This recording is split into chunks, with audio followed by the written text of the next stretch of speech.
ప్రజల్ని దెబ్బతీసి గెలిపించారు. ఇది మా గెలుపు కాదు, పులివెందుల ప్రజల గెలుపు అంటది వైఎస్ఆర్ కాంగ్రెస్ పార్టీ. ఓడింది అనుకోండి, ఇవన్నీ తీసుకొచ్చి ఇదిగో ముందు నుంచి చెప్తున్నాం, జమ్మలమూడి ఆదినారాయణ రెడ్డి, రాంప్రసాద్ రెడ్డి వీళ్ళందరూ కలిసి ఇంత అరాచకం చేసి గెలిచారు, ఇంతకంటే రాక్షసత్వం ఏమైనా ఉందా, ప్రజాస్వామ్యం చచ్చిపోయింది అక్కడ అంటారు.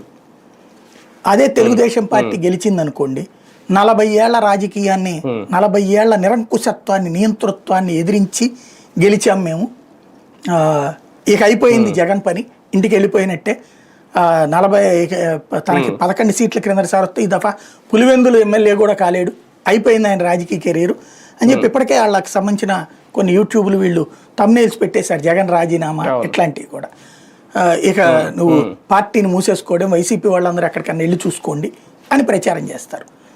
అదే ఓడింది అనుకోండి, మరి ఎట్లా చెప్పారు చూసారా వాళ్ళు ఎంత మోసం చేస్తారో, ఎంత దుర్మార్గం చేస్తారో, పులివెందుల్లో అసలు వాళ్లే రిగ్గింగులు చేసింది, ప్రచారం ఏమో వాళ్ళ మీడియా ద్వారా చేస్తే ఆ ట్రాప్లో పడిపోయి తెలుగుదేశం వాళ్ళు కూడా పట్టించుకోలేదు, అందువలన చివరికి అక్కడ పోలీసులు కూడా వాళ్ళకే సహకరించారు, పైకేమో మనతో ఉన్నట్టు, ఓవరాల్గా పోలీసులు లోకల్గా వీళ్ళందరూ కలిసి కుమ్మక్క అయిపోయారు, అందుకే అరాచకము రిగ్గింగ్ వాళ్ళే చేసుకున్నారంట అంటారు ఓడితే.